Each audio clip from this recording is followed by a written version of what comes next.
أعوذ بالله من الشيطان الرجيم. بسم الله الرحمن الرحيم.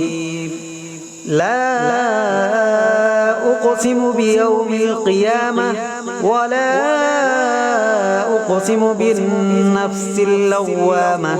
أيحسب الإنسان أن لن نجمع عظامه بلى قادرين على أن نسوي بنانه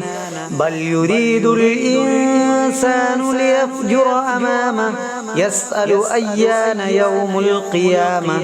فإذا برق البصر وخسف القمر وجمع الشمس والقمر يقول الإنسان يومئذ أين المفر كلا لا وزر إلى ربك يومئذ المستقر ينبأ الإنسان يومئذ بما قدم وأخر بل الإنسان على نفسه بصيرة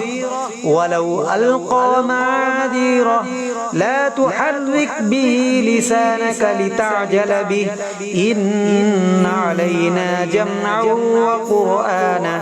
فإذا قرأناه فاتبع قرآنه ثم إن علينا بيانه كلا بل تحبون العاجلة وتذرون الآخرة وجوه يومئذ ناظرة إلى ربها ناظرة ووجوه يومئذ باسرة تظن أن يفعل بها فاقرة كلا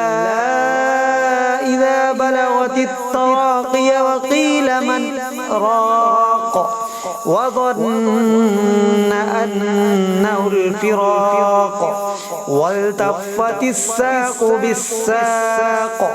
إلى ربك يومئذ المساق ولا صدق ولا صلى ولكن كذب وتولى ثم ذهب إلى أهله يتمطى أولى لك فأولى ثم أولى لك فأولى أيحسب الإنسان أن يترك سدى ألم يك نطفة من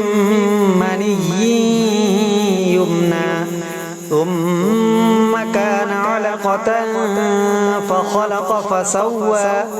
وجعل منه الزوجين الذكر والأنثى أليس ذلك بقادر على أن يحيي الموتى